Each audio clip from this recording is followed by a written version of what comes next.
America's never going to pay its debts. It doesn't have to. Its debts are in its own currency.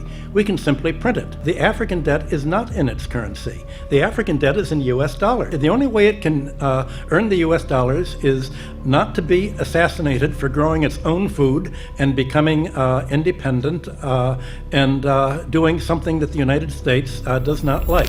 Listen carefully to everything he is talking about, because the amount of wisdom he is about to share will leave you speechless. The principle underlying the foundation of the World Bank, the International Bank for IBRD research, the World Bank, is that no country should grow its own food. Africa and the Third World should only grow export crops.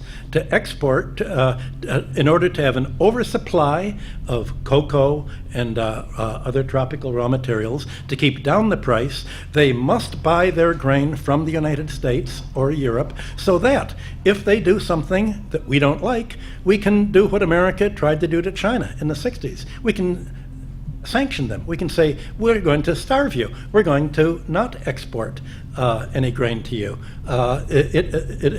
So owing their foreign debt in dollars means that they have to somehow sell something that the United States wants, not what they want. I think the most evil organizations in the world today are the World Bank and the International Monetary Fund. And my book, Super Imperialism, that I wrote in 1972, is all about that. The largest purchasers of the book were the Defense Department and the CIA. I was immediately, the organization I worked for was given a $75,000, $85,000 Defense Department contract for me to come to explain to them how American imperialism worked, and they used it as a how to do it book. They thought it was just it was just spontaneous, and I had written the book thinking that socialists in third world countries would do something about it, and indeed it was translated into Spanish and other languages.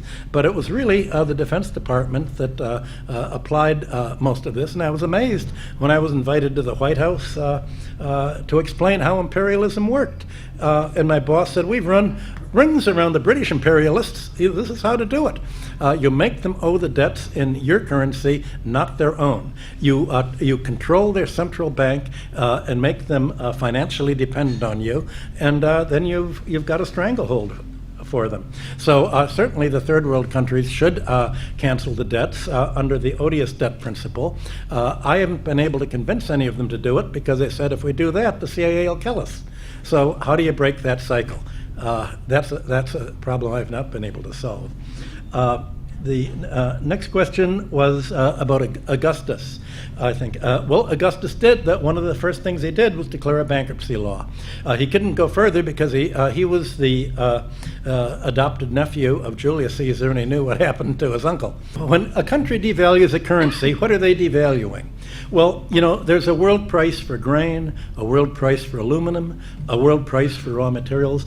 The only thing that they can really devalue is the price of their labor. So when Africa or Latin America or Greece is told to, or America is told to devalue the currency, what that means is pay labor less. You have to squeeze out more to pay the top of the economic pyramid, to suck it all up to the top 10% or 1% or 0.1%. So devaluation is basically an anti-labor policy to prevent a domestic market and prosperity from developing. That is why China and Russia are saying, we don't want to be part of the dollar area. We want our own currency, and we'll only borrow in our own debt. And Donald Trump, he certainly should get the Peace Prize for really unifying the whole world. He's unified Asia, he's unified Russia, he's driving the whole world together. I couldn't have done that, but the sanctions that he's done and his policies and his threats are somehow unifying the whole world. So I think at a certain point, you can very well have certainly a wipeout of the U.S. debt. The cycle of debt, power, and control won't break itself. The big question here is, will Africa ever break away from these financial chains? What do you think? Let's talk in the comments.